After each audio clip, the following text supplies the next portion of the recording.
المحال يا من هو سريع الحساب يا من هو شديد العقاب. Dua Iftitah. Bismillah ar-Rahman ar-Rahim. I begin in the name of Allah, the most gracious, the most merciful.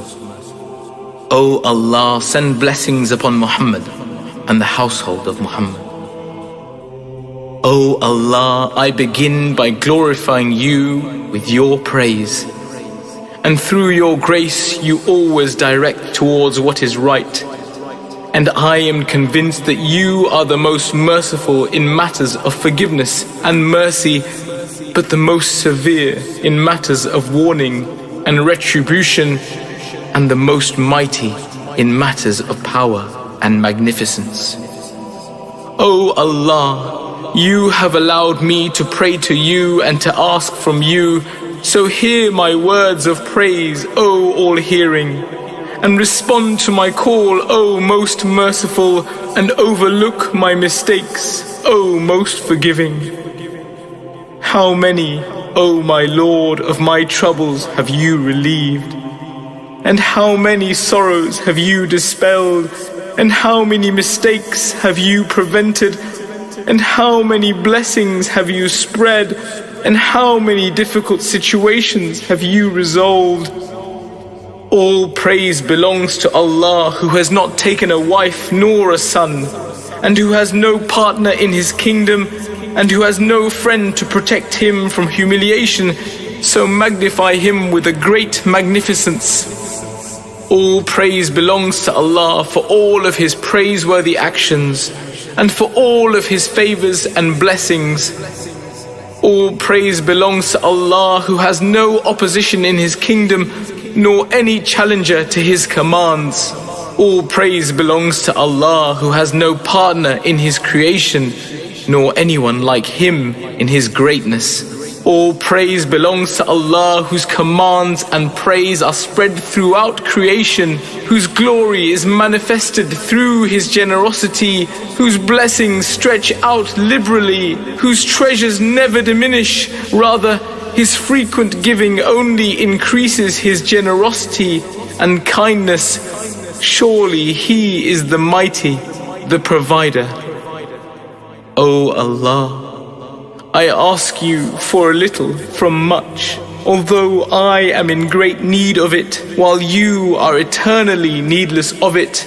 And though it is a lot for me, for you it is easy and simple.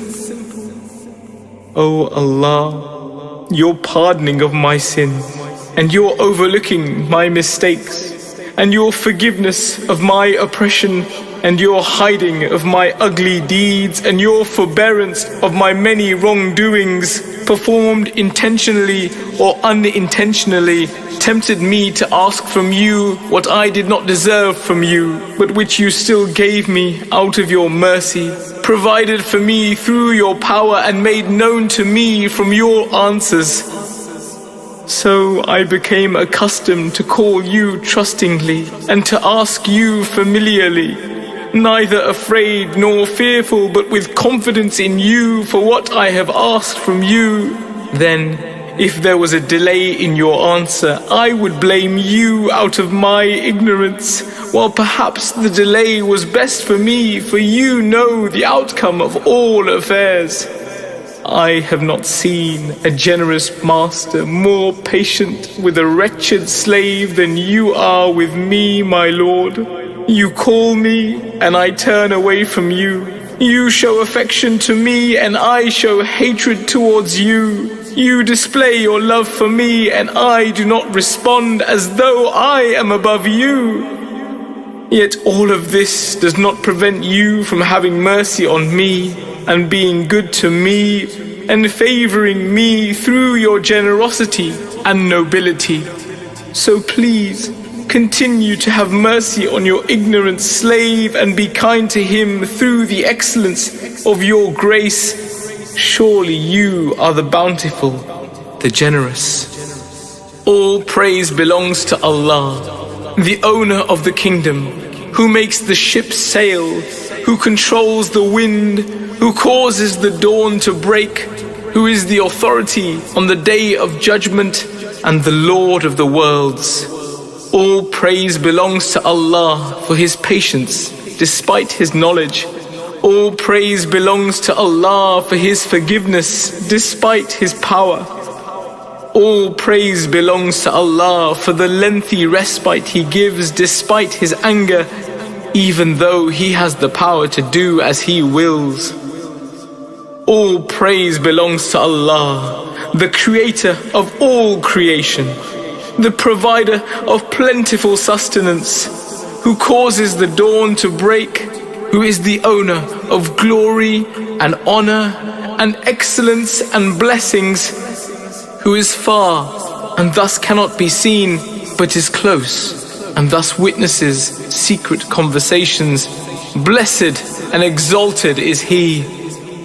All praise belongs to Allah, who has no equal to quarrel with Him, nor anyone similar to Him, nor any helper to support Him. He overpowers the mighty through His strength, and the great humble themselves before His tremendousness, so through His power He fulfills that which He wills. All praise belongs to Allah, who answers me when I call Him, and who covers all of my faults whilst I disobey Him, and who increases His blessings upon me, but I do not acknowledge them. How many pleasant gifts has He given me? How many great fears has He removed from me?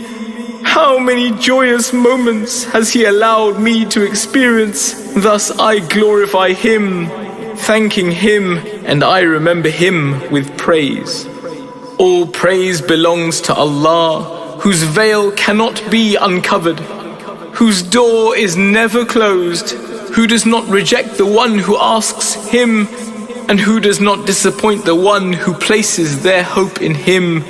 All praise belongs to Allah, who provides safety for the frightened, who rescues the virtuous, who raises the oppressed, who humiliates the proud, who destroys kings and appoints others in their place. All praise belongs to Allah, who crushes the tyrants, who destroys the oppressors, who watches over those who try to escape, who punishes the oppressors, who assists those who cry out for help, who grants the requests of those who ask, and who is the supporter of the believers. All praise belongs to Allah, in whose all the skies and its inhabitants shake, the earth and its inhabitants tremble, and the sea and all that swims in its billows. All praise belongs to Allah, who has guided us to this, and we would not have been guided had He not guided us to this. All praise belongs to Allah, who creates but is not created, who gives sustenance but is not given sustenance, who feeds but is not fed, who causes the living to die and gives life to the dead. He is the ever-living who does not die. In His control is all good, and He has power over all things. O Allah, send Your blessings upon Muhammad, Your servant and Your messenger, Your trustee, Your chosen one, Your beloved, the best of Your creation, the keeper of Your secrets, and the conveyor of Your messages. Send blessings that are the greatest, the finest, the most beautiful, the most perfect, the most upright, the most prosperous, the most pleasant, the purest, and the most sublime of all blessings. Send blessings upon him that are greater than any of the blessings, or mercy, or affection, or salutations that you have ever sent towards any of your servants, or prophets, or messengers, or chosen ones, or the people of honor from your creation. O Allah, and send your blessings upon Ali, the commander of the faithful, and the successor of the messenger of the Lord of the worlds. Your servant, your representative, the brother of your messenger, your proof over creation, your greatest sign, and the great news. And send your blessings upon the truthful, pure lady, Fatima, the radiant, the leader of the women of the worlds. And send your blessings upon the two grandsons of the mercy of the worlds, the leaders of guidance, Al-Hassan and Al-Hussein, the masters of the youths of paradise. And send your blessings upon the leaders of the Muslims, Ali, the son of Hussein, Muhammad, the son of Ali, Ja'far, the son of Muhammad, Musa, the son of Ja'far, Ali, the son of Musa, Muhammad, the son of Ali, Ali, the son of Muhammad, Hassan, the son of Ali, and the successor, the guide and the rightly guided. Your proofs over your servants, your trustees on your lands, bless them with abundant and continuous blessings. O Allah, and send blessings upon the guardian of your commandment, the one who will rise, the one who is hoped for, the awaited justice. Surround him with your closest angels and assist him with the Holy Spirit, O Lord of the worlds. O Allah, appoint him to call towards your book and to establish your religion, and make him the successor on the earth, just as you caused others to succeed before him.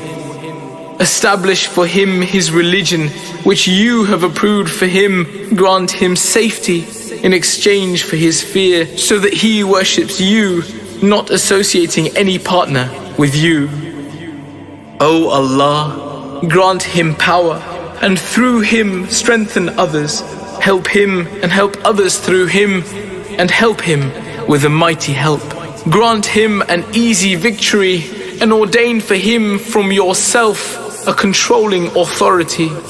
O Allah, manifest through him your religion and the way of your Prophet, such that he is not obliged to hide any truth from any human being. O Allah, we earnestly desire from you an honored state through which you strengthen Islam and its followers, and degrade hypocrisy and its followers, and make us in it among those who invite towards your obedience and the leaders towards your path, such that through it you grant us the honor of this world and the hereafter. O Allah, of what you have made known to us of the truth, help us to bear it, and in what we fall short, make us reach it. O Allah, through him put order in our affairs. Through him gather and unite us. Through him mend the divisions that have separated us. Through him increase our small number. Through him lift us from our humiliation. Through him relieve our miseries. Through him repay our debts.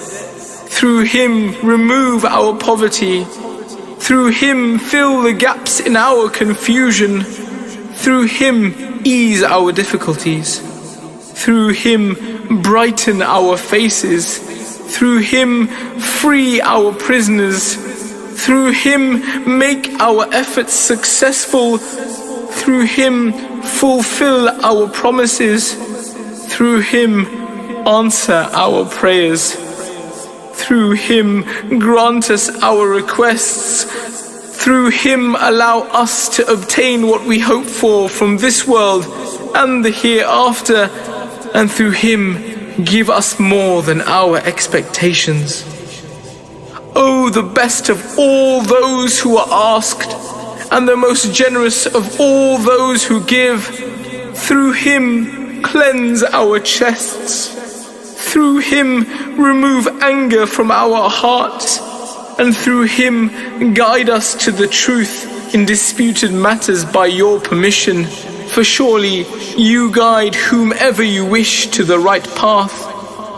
Through him, help us to overcome your enemy and our enemy. O Lord of truth, hear our prayers. O Allah, we complain to you about the loss of our Prophet. Blessings be upon him and his family, the concealment of our leader, the abundance of our enemies, the scarcity of our numbers, the severity of our trials, and the victory of the era against us. So bless Muhammad and his family and help us to overcome these by granting us an immediate victory and by relieving our difficulties and by giving us help that you reinforce and by providing a truthful authority that you make victorious, and through mercy with which you cover us, and through good health with which you clothe us. By your mercy, O most merciful of all those who have mercy.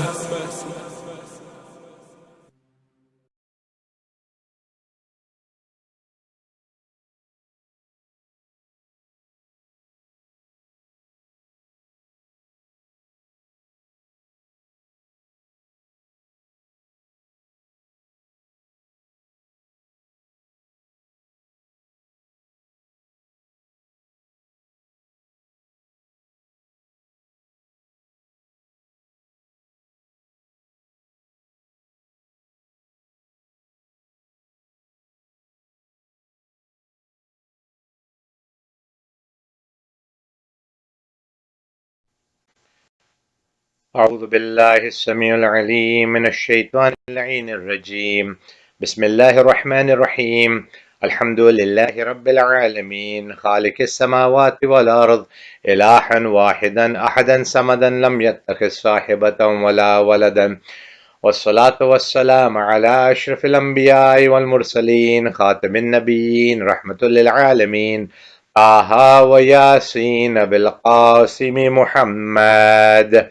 اللهم صل على محمد وآل محمد وعلى آله الطيبين الطاهرين المعصومين المظلومين المنتجبين ورحمة الله على محبيهم ولعنة الله على أعدائهم أجمعين من يومنا هذا إلى يوم الدين. أما بعد، فقد قال الله سبحانه وتبارك في كتابه الحكيم وفرقانه المجيد وقوله الحق. بسم الله الرحمن الرحيم. يا أيها الذين آمنوا كتب عليكم الصيام كما كتب على الذين من قبلكم لعلكم تتقون. اللهم صل على محمد ومحمد. Respected sisters and brothers in Islam, my youngsters, my elders, Assalamu alaikum jami'an wa rahmatullahi wa barakatuh. May the peace and blessings of Allah be upon all of you. As we continue our discussion on family matters, on family interrelationships, family dealings, how to treat each other in this holy month of Ramadan. The topic is in this holy month of Ramadan, but the lessons are, of course, for the whole year, not just in the month of Ramadan. How we deal with each other, how we conduct our affairs with each other, how we treat each other. These are all important aspects for us throughout the year. As Muslims, we know one thing, that Allah subhanahu wa ta'ala is watching us, with us, keeping his eyes and glance on us throughout the whole year, throughout our whole lives, throughout the lives of every single human being, all together. And so Allah Ta'ala does not rest, does not take a gap, or there's no moment or second or even minute second that Allah Ta'ala is not watching us and not keeping his gaze upon us all. So we were talking about how each one of us is a trust. We have trusts, amanat, upon each other. And the people who are around us, these are also trusts from Allah, as is our body as well. A trust, an amana from the Almighty Creator, from Allah subhanahu wa ta'ala. So we have to be very careful in making sure that we understand that we are responsible and accountable for this. So we were coming to how today our discussion was going to be on spousal relationships. And we're also going to talk a little bit about how to choose a spouse, what to look for, what qualities to look for. And one of the things that Islam has put a lot of emphasis on is on marriage itself. finding a spouse, seeking out a spouse, and spending our lives with that spouse. And so Islam has put a lot of emphasis, unlike other faiths, unlike other religions that saw or that see marriage as a diversion away from God. And so when you see religions or faiths that talk about celibacy, you see how Islam actually does not agree with celibacy. Islam does not say that you should live your life alone and not get married. Rather, Islam says that getting married, Allah Rasulullah, the Holy Prophet of Islam, says, "An-nikah min sunnati, faman raghiba an sunnati falaysa minni." That to get married is a part of my tradition. It's a way of life that I have emphasized and spoken about. Whoever wishes to be a part of me should follow my sunnah, my traditions. So marriage is an important tradition whereby Allah's messenger, the Prophet of Allah sallallahu alaihi wasallam, peace be upon him and his family, has been quoted as saying that when you marry, you are safeguarding half of your faith. Please be worried about the remaining half. Yani marriage safeguards half of your faith. Now you are also accountable and responsible for the remaining half. So to get married, you are actually helping your iman, your faith, be safeguarded. And this is why it's important. In today's discussion, we will talk about what qualities to look for in a spouse, whether it's the potential wife looking for a husband or the potential husband looking for a spouse or for a wife. So one of the things that Islam has put a lot of emphasis on is on spouse selection, and how we should be looking for a person who will be not only a mother for our children, or in the case of the wife, a father for our children, but also somebody who will help us get closer to Allah subhanahu wa ta'ala, get closer to the Almighty Creator. And so this is something that Islam puts a lot of emphasis and importance and correct, and the lot of emphasis on, by Allah subhanahu wa ta'ala reminding us that we are accountable to Allah subhanahu wa ta'ala, and Allah is the one who has put this institution of marriage in place. The emphasis of marriage. The Quran says, the Holy Quran in the 30th surah says that Allah Ta'ala has created spouses from amongst you. So it's not that, your spouse is not a different creation, a different being. It is from amongst you. So from the human race, part are male, part are female, and so your spouses Allah Ta'ala has created from amongst you. لِتُسْكُنُوا إِلَيْهَا, that you may find solace in each other. You may find solace in one another. And then Allah Ta'ala talks about His signs, and He says, وَجَعَلْنَا بَيْنَكُمْ مَوَدَّةً وَالرَّحْمَةً. Allah Ta'ala says He is the one who has put between you love and compassion.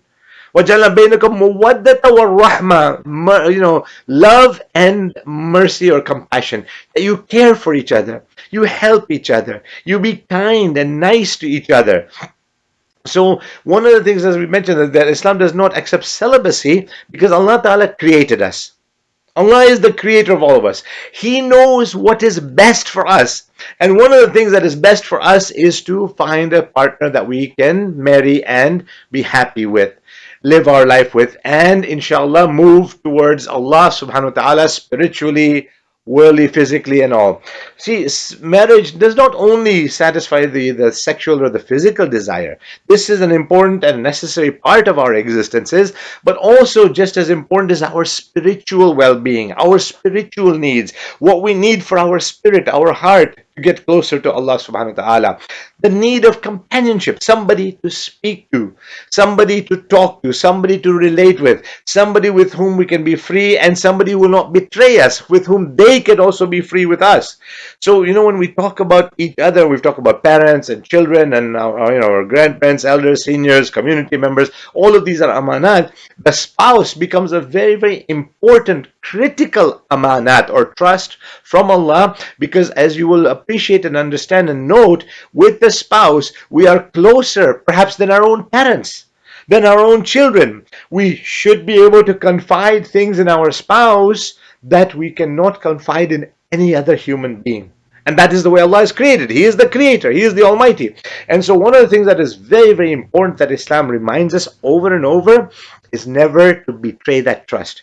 In English, they say kiss and tell. In Islam, this is forbidden.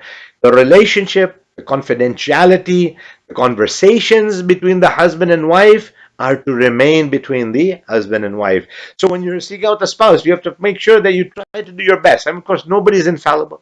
Nobody's perfect. There was a beautiful saying that was once sent to me, given to me. It says that instead of seeking the perfect partner, try to become the perfect partner.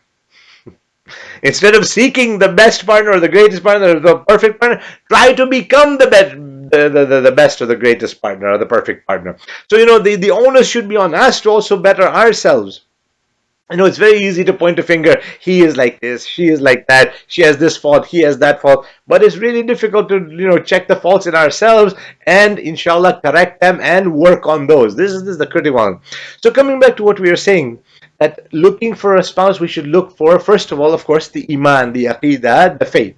And oftentimes people have asked us, oh, is a Muslim allowed to marry a non-Muslim? Is a non-Muslim allowed to marry a Muslim? And one of the things that, most religious faith communities, and I've spoken to because I'm involved quite heavily and actively with interfaith dialogues, with interfaith activities every single month.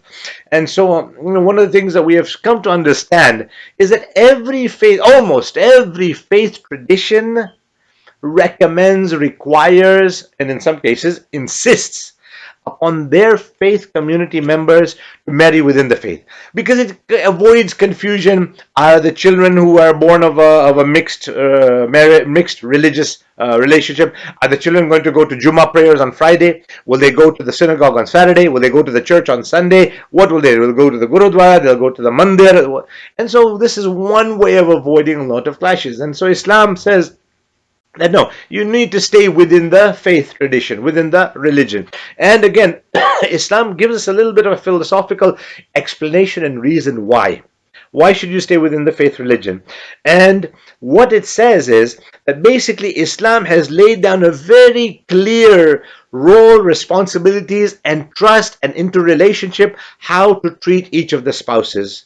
And very clearly, very beautifully, Islam laid it down in black and white as part of Islamic law and etiquette.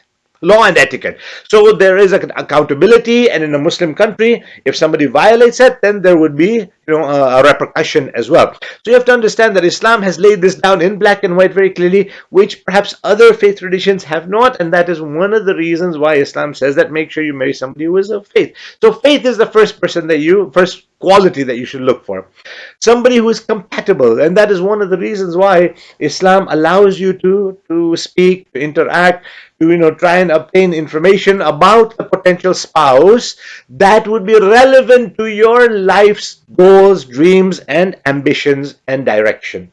Because if somebody is going in one direction and you are going in a completely opposite direction, then chances are that marriage may not work eventually. You might be infatuated. This is where we find out there's a difference between infatuation and there's a difference between actually loving somebody. And one of the things that we make very clear, and again, when I go to public high schools, I get asked this all the time: does Islam demand, arranged marriages? Do you have to marry? Because in some cultures, in India, in Africa, there are some cultures that when a child is born, and a girl is born or a boy is born, the parents, grandparents, or great grandparents, whoever is alive, says, okay, so and so will marry so and so, and that's the be all and end all. When they grow up, they have to marry, and that is an arranged marriage.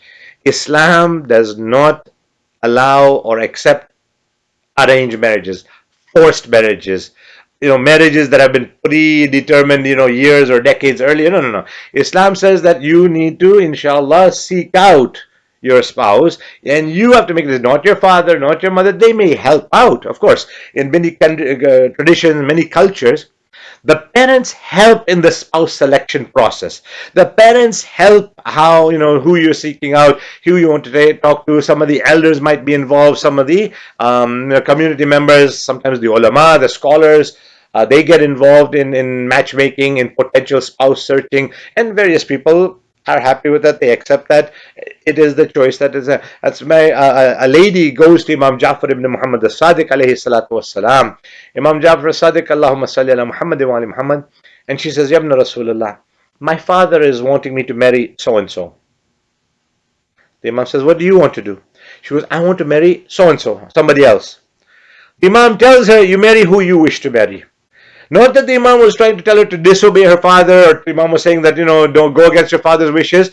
And, sometimes parents may have a reason, And it's important to find out that reason. If they tell you not to marry so and so, they don't want you to marry so and so. If there is a genuine reason, we encourage the youngsters, the children, the potential spouses to understand what the parents are saying. But at the same time, when the issue came to black and white, Imam Sadiq alayhi salam said, marry the person you want, because this is your life that you will eventually be accountable for yourself. And while the parents' permission, the father's permission is required in Islam for a virgin girl, for somebody who has not been married before, at the same time, if a scholar, an alim, a senior hakim al-shara, somebody who is of the senior Islamic scholarly level, feels that no, there seems to be no reason why the father is refusing this marriage, he can actually overrule the father in some instances and cases. Okay, so what we're saying is that to seek out a spouse, looking for the value of iman, aqidah, direction, communicating with the spouse, seeing how, and here also you can take a look at the family reputation. Although don't make sure that we put a balance, not to only look at the family, because we've seen that sometimes families are very, very nice, very humble, very God-fearing, very religious, and the child in that family may be completely the opposite. And vice versa. Sometimes the families are known for their irreligiosity, if that is really a word or not, and yet the youngster from that family might be very, very pious, might be God-fearing, might be a good moment, inshallah.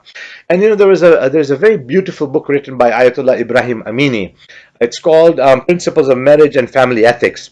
And Ayatollah Amini, marhum, Allah maqam, may Allah give him a great place near the Ahlul Bayt. He just passed away a day before this Ramadan al-Sharif, this holy month of Ramadan started.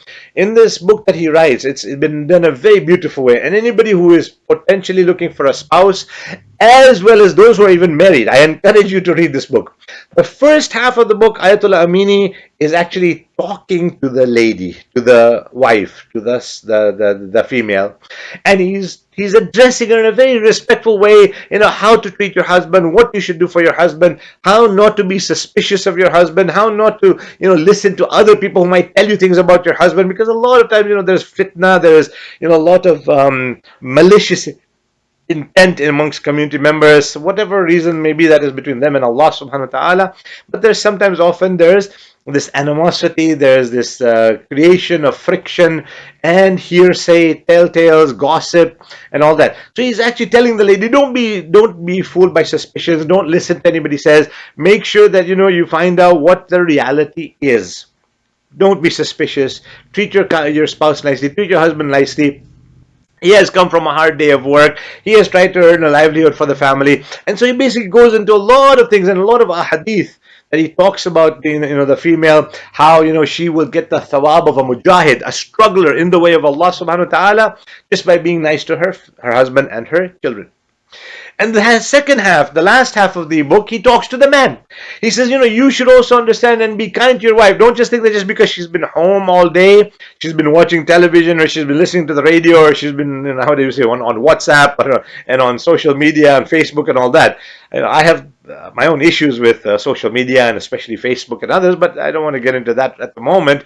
We all know our accountability to Allah subhanahu wa ta'ala.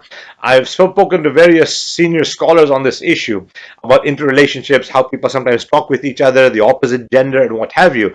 And the ulama, the scholars have been very clear that the same laws, the same etiquette that applies in face-to-face conversations and discussions also applies on social media, on email, on WhatsApp, on Facebook, and what have you.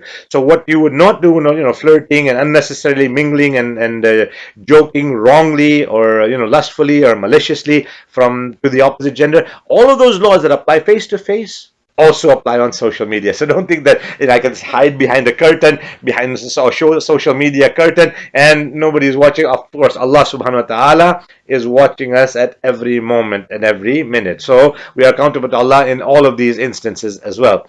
So he talks in the last half to the male, and he says that you also should help out in the household chores. You also need to help out with your household responsibilities. Yes, you have come in, and he gives the examples of the Ahlul Bayt, how Imam Ali alayhi salam, peace be upon him, used to help Hazrat Fatima Zahra salamullahi alayha, and how these interrelationships were from the example of the Ahlul Bayt.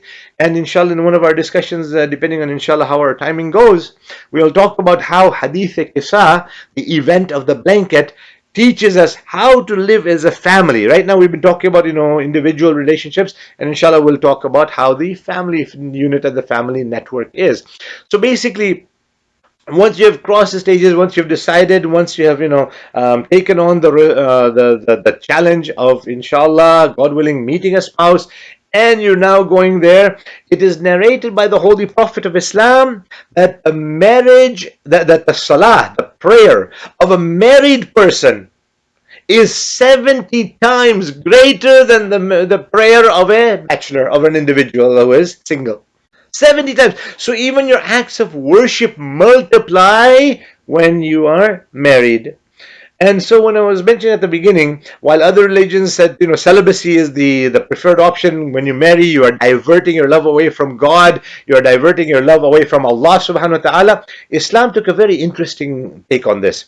Islam says that when you love your spouse, when the wife loves the husband, when the husband loves the wife, the children love the parents love the children, they respect each other. He says, you're not diverting love and attention away from Allah subhanahu wa ta'ala. You are actually loving Allah by loving your spouse. You are loving Allah when you love your children. You are loving Allah and obeying Allah when you love your parents. So all of that became a complete network that Allah Ta'ala laid down, that you are loving each other. As a result of that love for each other, you are loving Allah subhanahu wa ta'ala. That is getting you closer to Allah. And you are earning divine reward, what we call thawab, the divine reward from Allah subhanahu wa ta'ala because of that.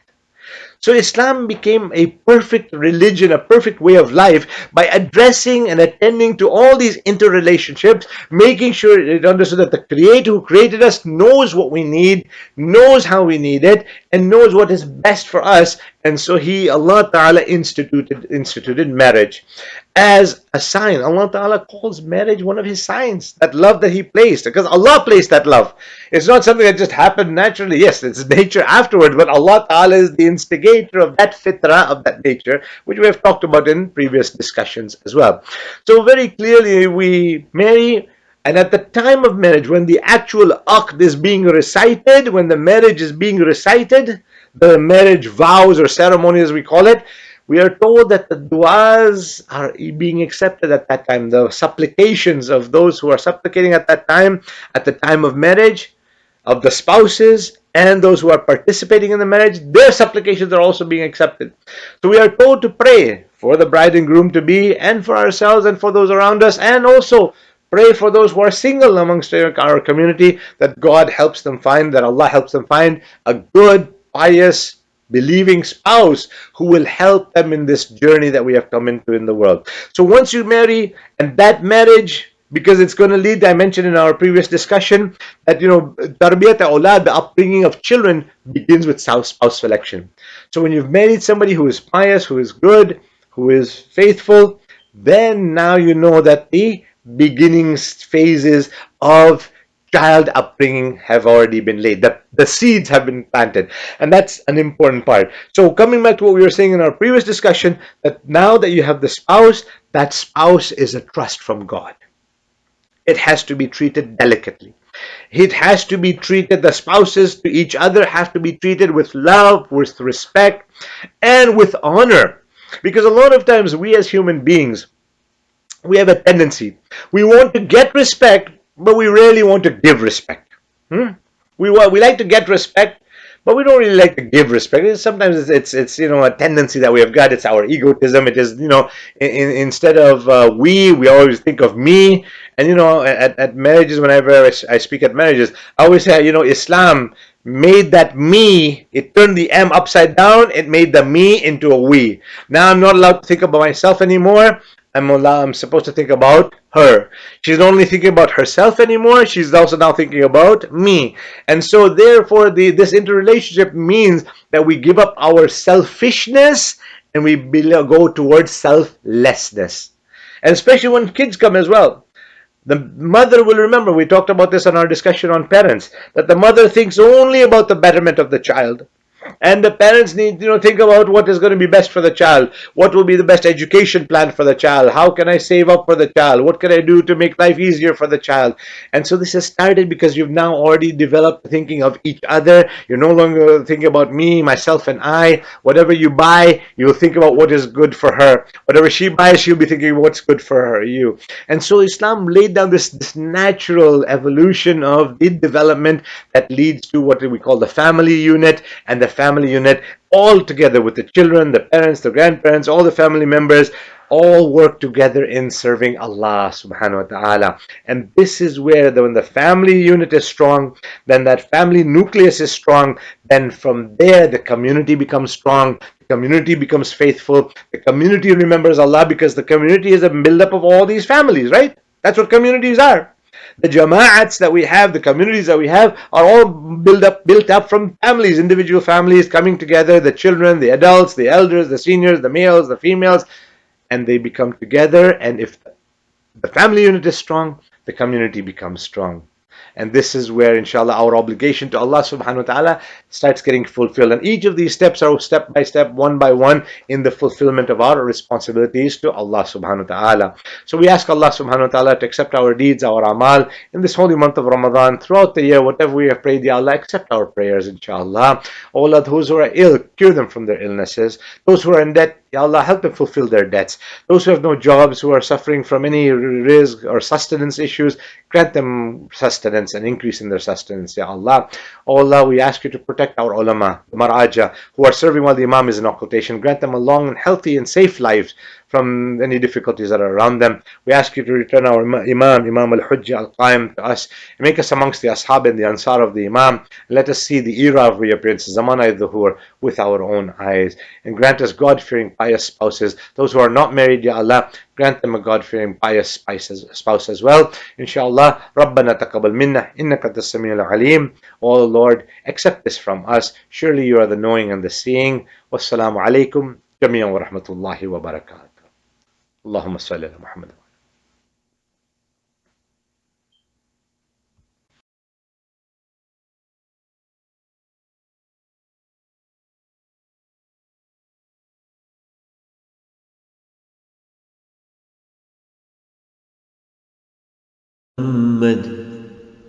بسم الله الرحمن الرحيم.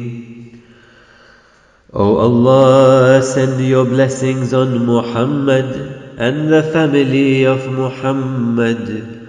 In the name of Allah, the All-Beneficent, the All-Merciful. O Allah, I beseech you and turn my face toward you in the name of your Prophet, the Prophet of mercy, Muhammad.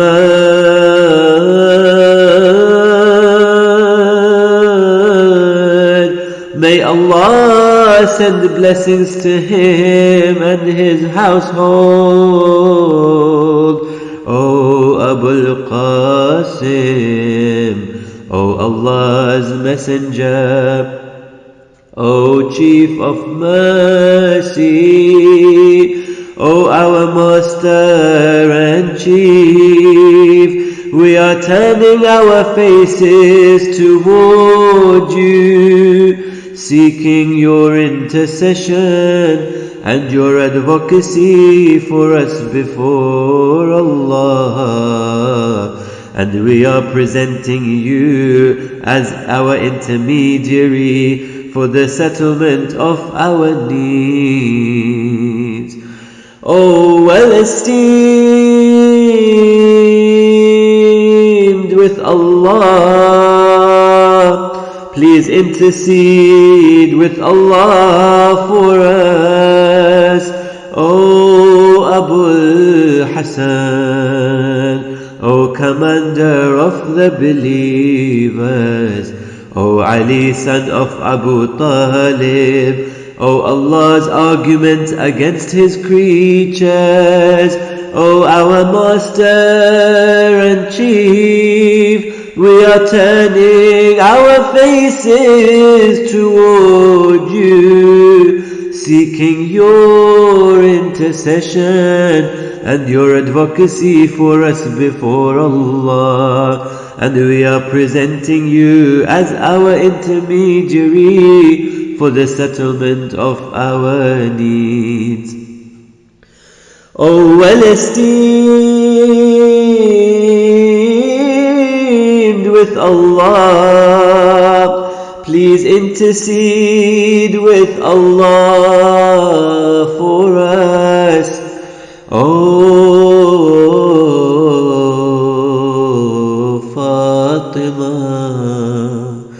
O Fatima, the luminous lady, O daughter of Muhammad, O delight of the messenger's eyes, O our chief, O our master, we are turning our faces toward you, seeking your intercession and your advocacy for us before Allah. And we are presenting you as our intermediary for the settlement of our needs. O well-esteemed with Allah, please intercede with Allah for us.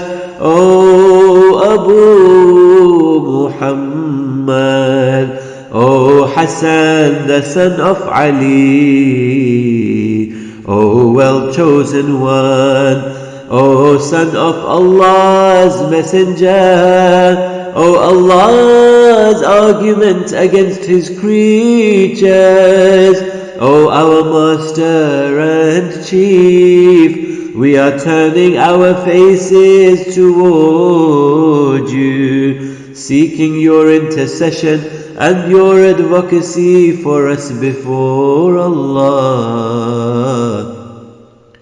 And we are presenting you as our intermediary for the settlement of our needs.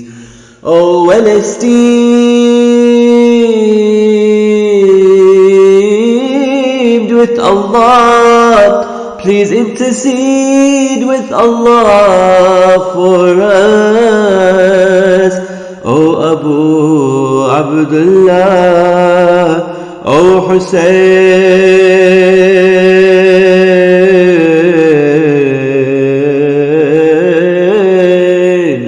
O Hussein, the son of Ali, O martyr, O son of Allah's messenger, O Allah's argument against his creatures, O our master and chief, we are turning our faces toward you, seeking your intercession and your advocacy for us before Allah. And we are presenting you as our intermediary for the settlement of our needs. O well-esteemed with Allah, please intercede with Allah for us. O Abul Hassan, O Ali, the son of Al-Hussein, O ornament of the worshippers, O son of Allah's messenger, O Allah's argument against his creatures, O our master and chief, we are turning our faces toward you, seeking your intercession and your advocacy for us before Allah. And we are presenting you as our intermediary for the settlement of our needs. O well-esteemed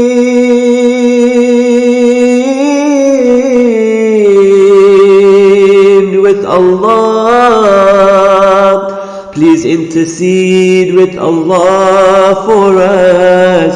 O Abu Ja'far,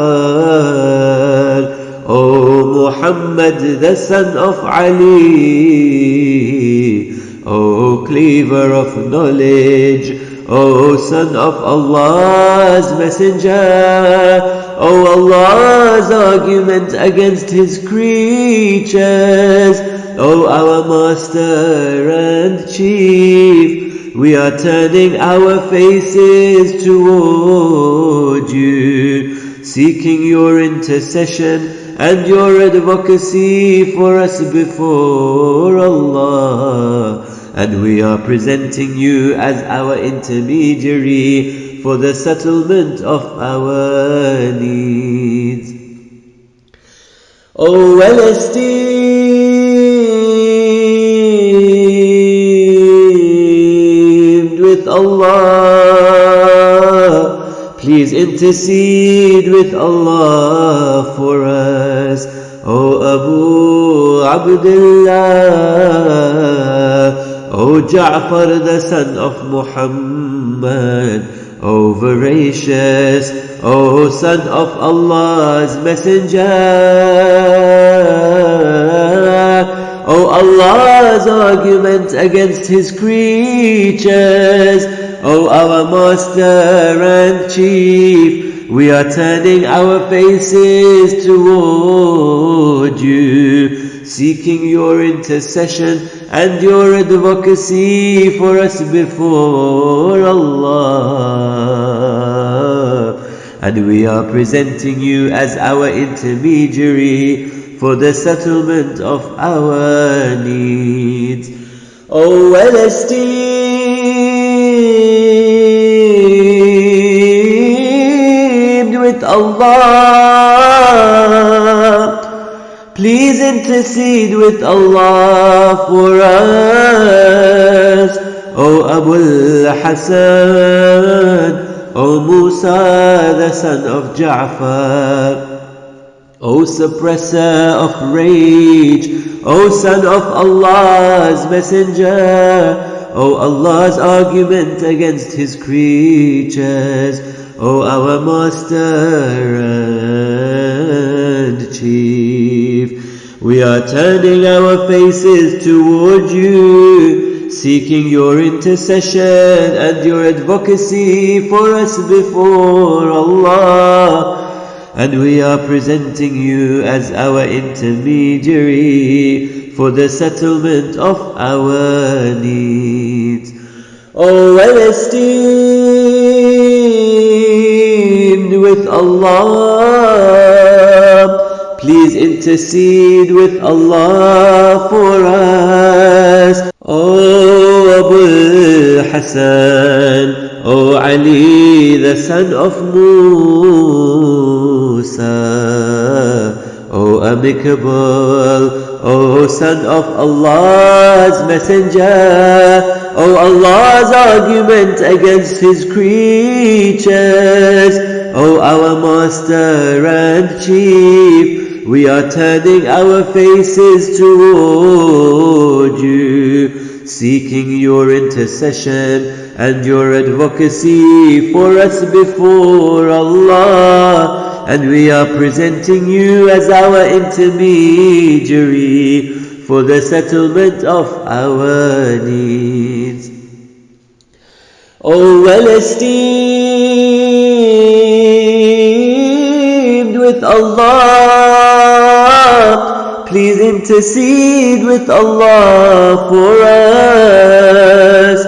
O Abu Ja'far, O Muhammad the son of Ali, O pious and magnanimous, O son of Allah's messenger, O Allah's argument against his creatures, O our master and chief, we are turning our faces toward you, seeking your intercession and your advocacy for us before Allah. and we are presenting you as our intermediary for the settlement of our needs. O well-esteemed with Allah, please intercede with Allah for us.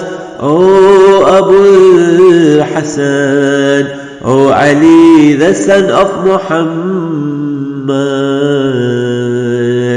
O guide and pure, O son of Allah's messenger, O Allah's argument against his creatures, O our master and chief, we are turning our faces toward you, seeking your intercession and your advocacy for us before Allah.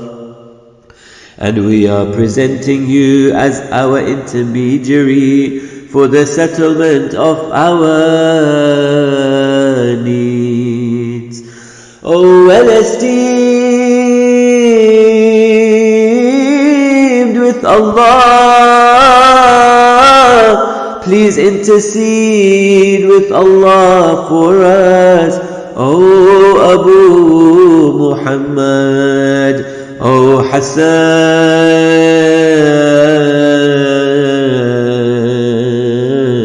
the son of Ali, O immaculate resident of Askar, O son of Allah's messenger, O Allah's argument against his creatures, O our master and chief, we are turning our faces toward you, seeking your intercession and your advocacy for us before Allah. And we are presenting you as our intermediary for the settlement of our needs. O well-esteemed with Allah, please intercede with Allah for us.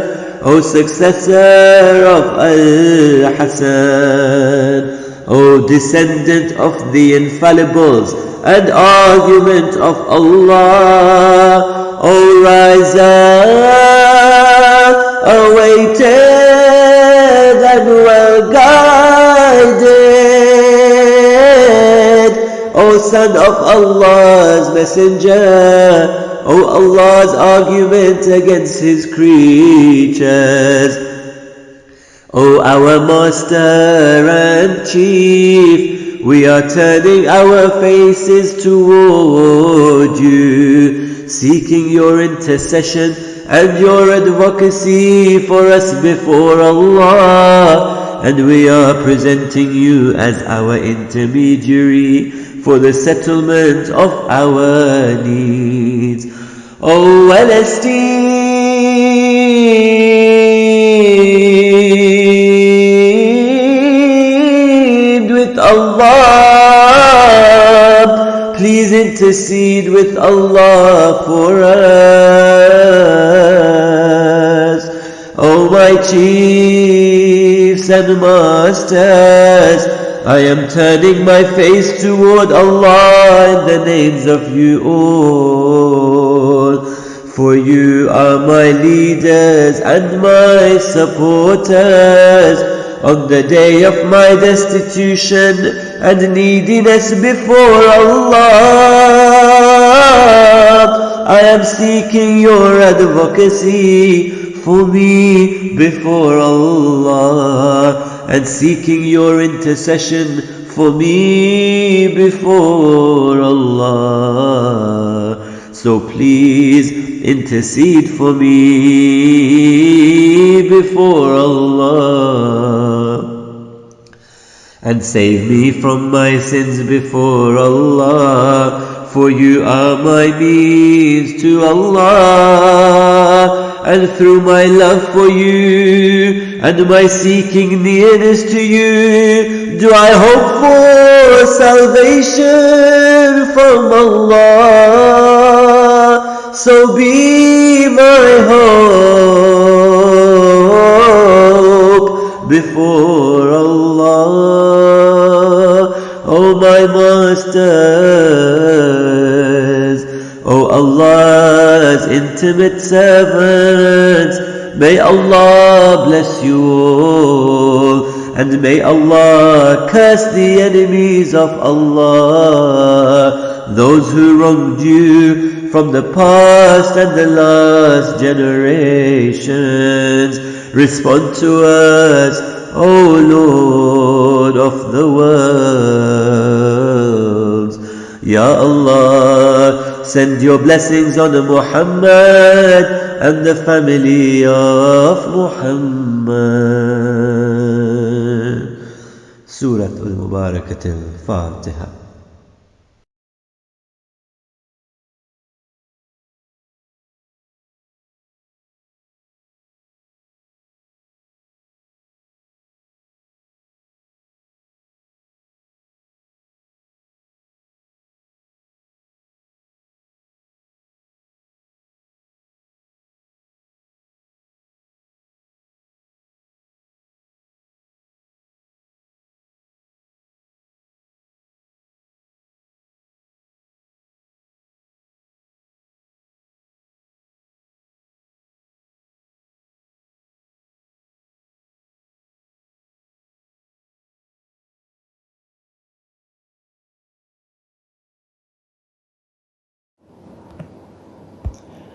اللهم صل على محمد وآل محمد اللهم صل على محمد وآل محمد اللهم صل على محمد وآل محمد بسم الله الرحمن الرحيم. The 14 Masumeens have taught us to live by the Quran. They are the best examples for us to copy and to follow. O Allah, help us be like the Masumeen who you love the most. Like Prophet Muhammad sallallahu alaihi wasallam, give us the most excellent manners. Like Ali alayhi salam, make us brave and ready to do what makes you happy. Like Fatima alayhi salam, let us be kind and caring towards our parents. Like Hassan alayhi salam, help us to be calm and forgive. Like Hussein alayhi salam, keep us with the truthful. Like Zainul Abidin alayhi salam, keep us busy in remembering you. Like Muhammad al-Baqir, give us knowledge that is useful. Like Jafar al-Sadiq alayhi salam, make us appreciate the amazing world you have created. Like Musa al-Kadhim alayhi salam, help us control our anger. Like Ali al-Radha, make us pleased with whatever you have planned for us. Like Muhammad al-Taqi alayhi salam, make us of those who have taqwa. Like Ali al-Naki alayhi salam, help us lead the Muslims towards good. Like Hassan al-Askari alayhi salam, help us to use our time in preparing for the 12th Imam. And like your Hudda al-Mahdi, Ajalallahu ta'ala farajah, may Allah hasten his reappearance. May we bring peace by acting on the teachings of the Quran and Ahlul Bayt.